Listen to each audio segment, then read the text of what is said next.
So part of what we try to do here at StarToon is provide some tangible resources to the creators at home. For you guys at home who are starting out and trying to actually make this stuff for us, we want to make sure that you have a little bit of information regarding the technology involved in what you're doing. So to that end, I've brought somebody along today who's far more qualified than myself, Chris Fourney.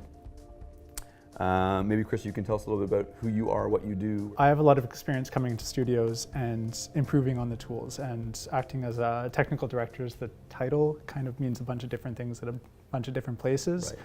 But ultimately it's to help the artists work better, smarter, and produce better content in the end.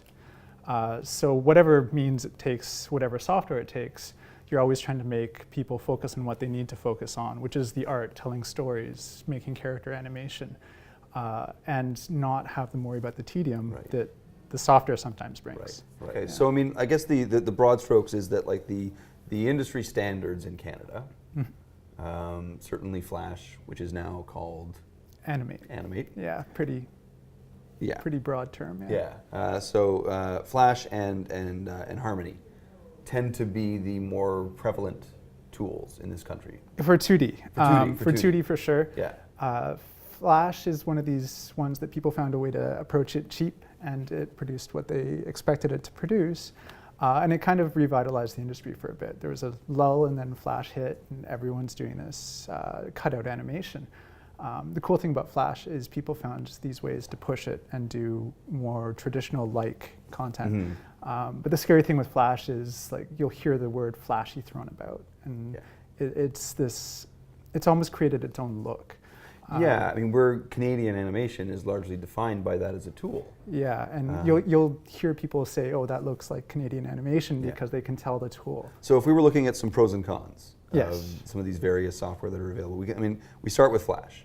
Flash is it doesn't hold your hand. It really doesn't hold your hand. You can get in there, you can muck things up pretty well, but you can also just go and do what you need to do at any point. If you get some good builds, some studios do really clean builds and have giant libraries, that kind of stuff can help you. And if you're comfortable with just doing frame-by-frame animation, it's there. You can jump in and do that. Its weaknesses, like it doesn't have very good textures. So if you get in there, you're doing almost a marker cleanup. That's what you get from it. It's very cut and dry. Gradients you can use, but you'll see stepping in it. You'll see a few issues along the way. And it becomes a little bit heavier. It will not look like paper. It's very clean in the end. It's sterile. It's a vector tool. Really sharp edges, which is great because you can get it really tight. You can pull it really far. Like it preserves its line. In that way. The reuse is great too. Like if you want to do a cut-in, you can literally do it on the same scene. So if you find that you're using Flash and it does hold you back, or it does define the style, and it's not the style you want to use, use a different piece of software. But it's affordable.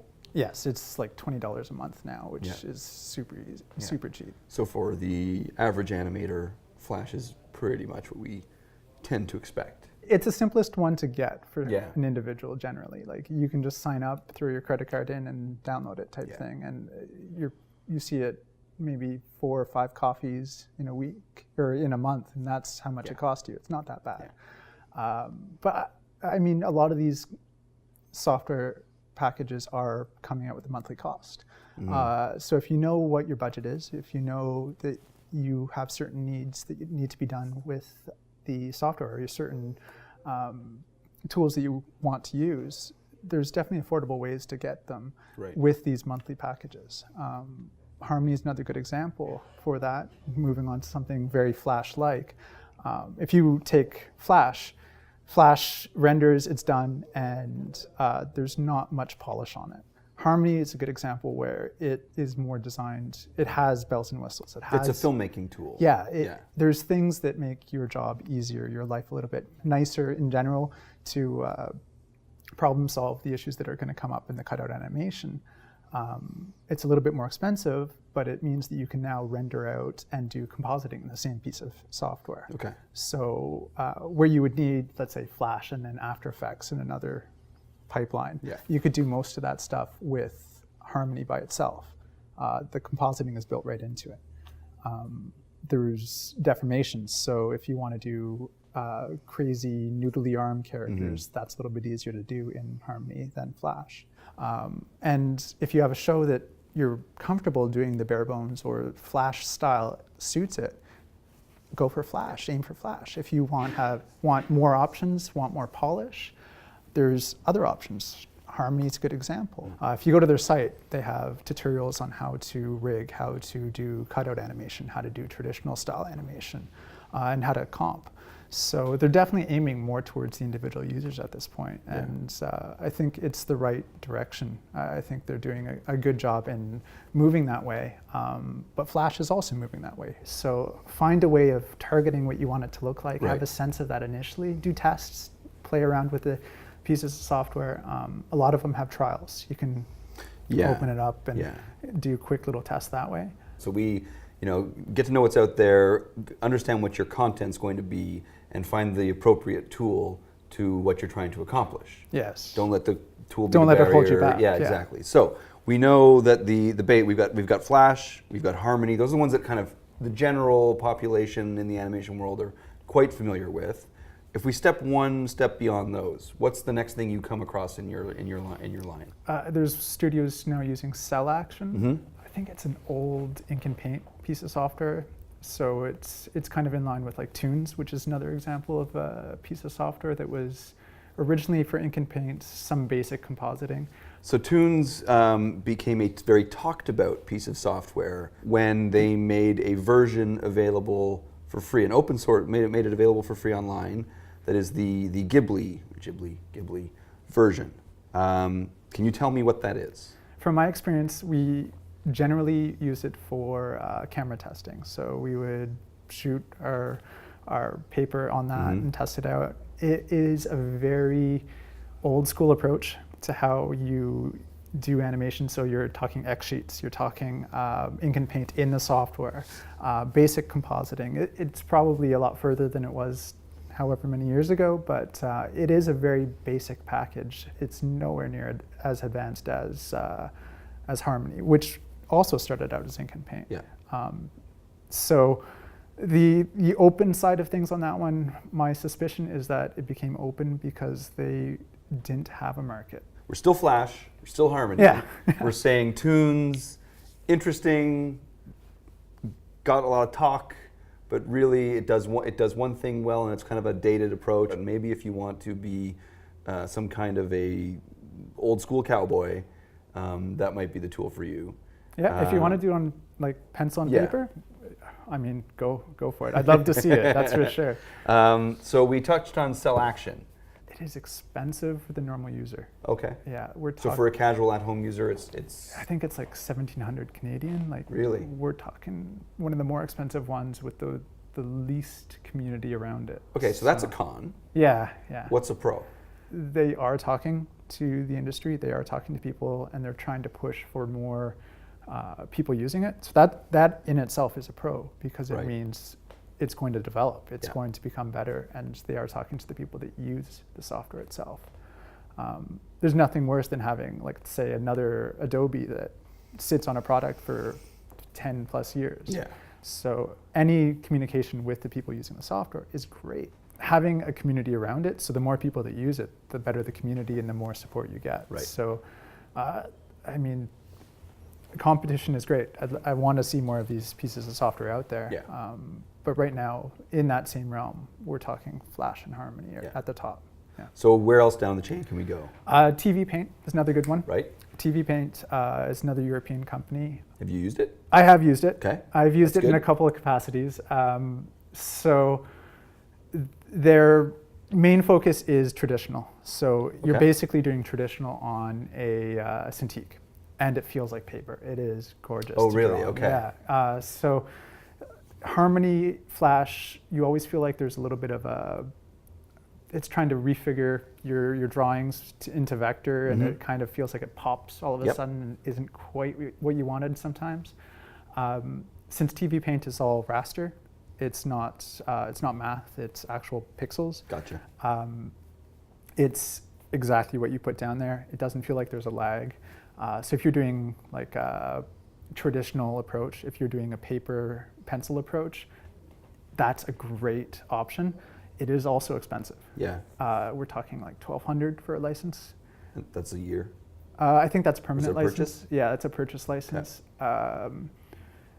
And it's a weird licensing scheme. Like they give you a USB dongle still, so you have to plug it in, and yeah. But ultimately, it works really well. You're not going to get compositing. You're not going. There is some options for compositing, but I would almost compare them to like the Photoshop filters. Like you could use. So it's still purely your animating tool. Yeah. And it's if you're looking for that traditional animation paper tool. Yeah, I mean, it is very popular in Europe, in France. A lot of the animation's done with TV Paint. Cartoon Saloon uses it. So all their features have generally been TV Paint previously. Gobelin is another example. The 2D films are using generally TV Paint for those nowadays. Right. It feels really nice to draw on. It really does. Yeah. And it has a very capable timeline. So in some pieces of animation software, it feels like the timeline's kind of thrown on or secondary. Okay. This one's, it feels like any other piece of software, like any other animation software, so Maya or Harmony. It's very capable. Cool. The other cool thing with the TV Paint license is if you get a license, you get it on your phone.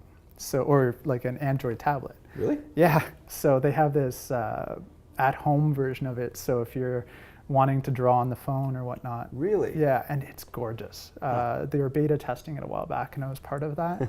And I had so much fun drawing on my phone on the subway, like effects animation on the way home, just being able to draw, and it felt like paper. So that's a cool sort of side factor of the TV Paint license. Okay. You kind of get that with it. I don't think that's production friendly. Right. But you could. But it's a little extra bonus, a little something for you as a drawer. If you want to do effects on a shot and then just open it up in the file after the fact when you get into the studio, you can do it. It's the same file format. It just opens right up. And it's the exact same features that is in the full version. So it's probably one of the best pieces of animation software I've used on a tablet, on like a personal device like that, like a phone. But the tablet version is part of the license, so you can't buy that by itself. You're talking a $1,200 app for your phone. Right, right, okay, okay. So yeah, so it definitely is, it's a bonus to the package, but you're saying that if you could get it as an app individually? I would be all over that. I've contacted them. They will not separate it because it is as full featured as their main TV Paint license. That's crazy. Yeah, so they were afraid that if they licensed that out individually, people would just use that instead of their... Yeah. It's for the people that don't want cutout. Yeah. They don't want to even deal with that. Old school, but working digitally. Yeah.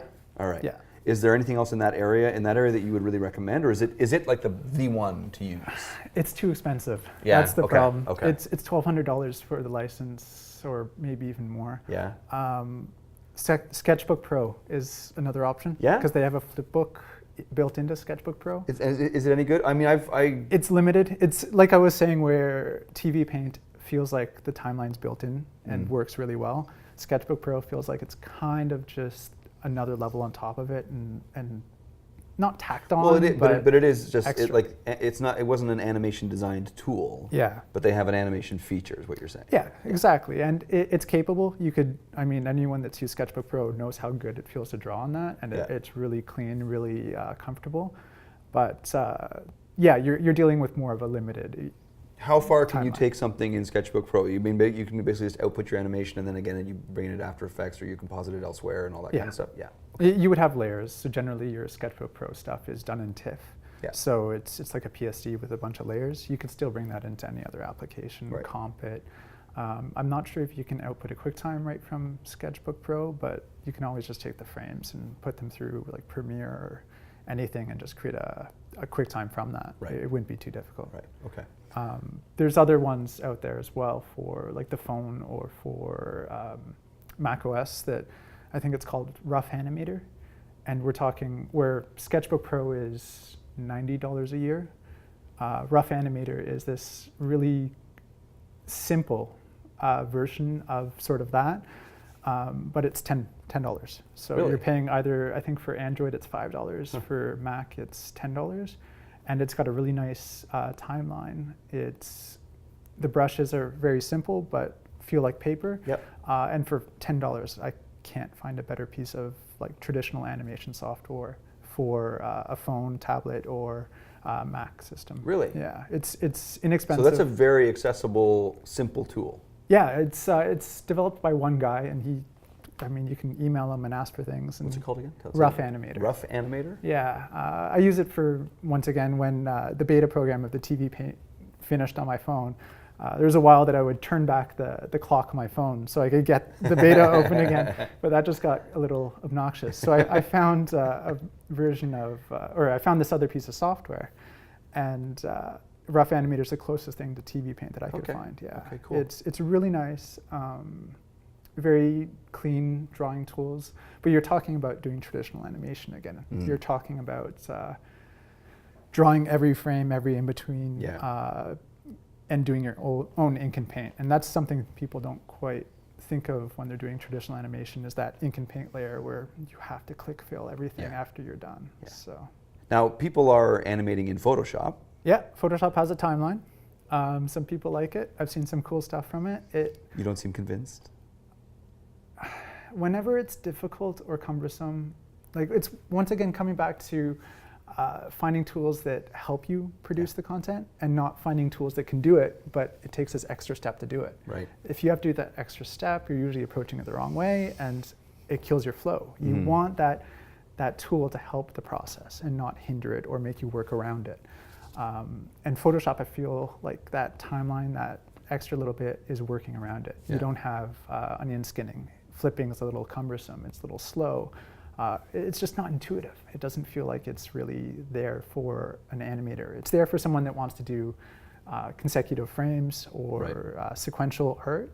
But for animation, I would avoid it. It was never designed as an animator's tool, but it has an animate function. Yeah, yeah. Okay. So you're working around this kind of obtuse tool at that point. Yeah. What about the other one that was paying for tons of advertising? Oh, Anime Studio. Anime right. Studio. Okay, Anime Studio. Yeah, because it was popping up everywhere in terms of ads all over every animation site that seemed to be in the world. It is a heavier piece of software, so it takes a little bit more to do what you need to do. So that always makes. So where's it being used? Cutout animations using it. Cartoon Saloon's a good example of a studio using it. They're doing a great job with Puffin Rock. That's what they're using for that? That's Anime Studio. Gorgeous show. It's phenomenal.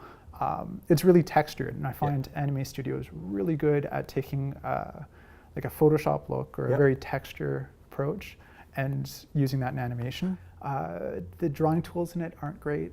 It's not terribly intuitive, but it is coming a long way. And the benefit is that texture approach. It uses references to images. So whereas every other piece of software is it takes a file, it loads it into the file, and then it's there. Anime Studio references that off the file system, so it can use bigger files. It can load them in and render them as it needs it. So you can change things pretty easily. If you have a big pipeline and one guy's working on textures back here and this guy's doing the animation, he doesn't have to re-import all the textures to get it to work again. And that's huge. I don't know how many times I've had to re-import mouths because the mouth chart changed, that kind of thing. So there's benefits there. Okay. Yeah. Okay. Anything else in the 2D area that you can 2D think of? area, there's an old open source piece of software, Synfig. Oh, right. Yeah. It was trying to be the next Flash. It was trying to be like the open source Flash. Yeah. I've used it. It doesn't have much of a development community anymore. So it was being developed quite a bit for a while. It kind of lost its pace. It hasn't developed in a long while, and where it was going was very close to kind of Anime Studio's realm. It was doing that morph animation. It was doing rig-based animation with sort of forward kinematics, so parenting, that kind of thing. But it's still 32-bit, so it doesn't use all your RAM. It's very limited. Right. And it's a lot of software that started in Linux and then goes to PC feels like it is in a different world. So it's a little scary to use at times. Okay. it's there, it's free, it's open source. Gotcha. But in that case, that's one of those that you'd have to work around the tool. It's better to pay for a tool, pay the $20 a month for Flash than try and use something like that. Like if you were dead broke but had your computer and you wanted to make web animations, it would do the trick? Really? Yeah, really. Okay. There's better options even for 2D. Like I've seen a lot of really cool stuff done with Blender. Yeah. Blender in 2D, there's this gorgeous fox animation that was really pushing how you can use 2D animation in Blender and doing drawings directly in Blender. So they're using what's basically a grease pencil that's normally done for drawovers, and they're drawing in Blender for the final animation. Okay. And even that's really good. There's a lot of technical boundaries in Blender because you have to set everything up to work for 2D. Even 3D, you have to set up everything very technically. But I think that's probably easier than Synfig. Yeah? Yeah, for sure. Wow. All right, that's saying something. Yeah, I mean, it all comes down to how much support there is and how much interest there is. Yeah. Blender looks like a professional piece of software. It's come a huge way in the last 10 years. Yeah. And I mean, to the point where I basically I lump it in with professional software. Yeah, for sure. There's films being done with it, like feature films nowadays. Yeah. And the support is huge. There's such a giant community that if you need to solve something, there's usually someone to turn to get help from that. Right. So Blender is a good option. I don't know how ready it is to go full into a 2D pipeline, but for 3D, I think without a doubt, Blender is a good solution. Cool. Yeah. Well, thank you so much for doing this with us today. Yeah. If you like what we're doing here today, please subscribe to our channel. I think it's down here. And like and share and tell everybody what we're doing over here. All right. Thank you so much for doing this with us today, Chris. Yeah. And we'll talk to you guys later.